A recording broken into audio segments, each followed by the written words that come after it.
धनवान सेठ अपनी पत्नी को घमंड से बोलता है, सुनो, इस शहर में मेरी इज्जत मेरे धन दौलत की वजह से है और लोग तुम्हें भी इज्जत मेरे नाम के पीछे देते हैं, तुम्हारी कोई अलग से पहचान नहीं है। पत्नी बोली, सुनो सेठ जी, घर की लक्ष्मी अगर चाहे तो 1 सेकंड में घर की इज्जत मिट्टी में मिला सकती है और चाहे तो आसमान तक पहुंचा सकती है। आपकी इज्जत मेरे हाथों में है। सेठ हंसकर बोला, तो फिर मौका आने पर दिखा देना। अब शाम को सेठ के घर एक महफिल जमी। मित्र, रिश्तेदार, जान पहचान वाले लोग हंसी ठिठोली कर रहे थे। तभी अचानक सेठ का सबसे छोटा बेटा जोर जोर से रोने लगा। सेठ ऊंची आवाज से बोला, ये बच्चा क्यों रो रहा है? पत्नी बोली, आपका बेटा बार बार खिचड़ी मांग रहा है, जबकि अभी थोड़ी देर पहले इसने भर पेट खाया है। घर में बाकी लोगों का भी तो सोचना है, सब कुछ इसे ही कैसे दे दूं?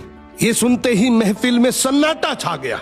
लोग आपस में बात करने लगे कि इतना बड़ा सेठ और घर में खिचड़ी का झगड़ा।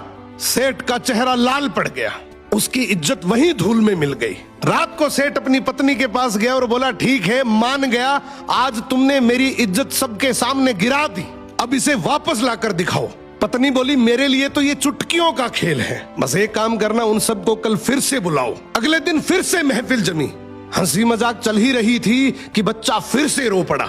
सेठ बोला, अब क्या हुआ? पत्नी बोली, फिर वही खिचड़ी की जिद।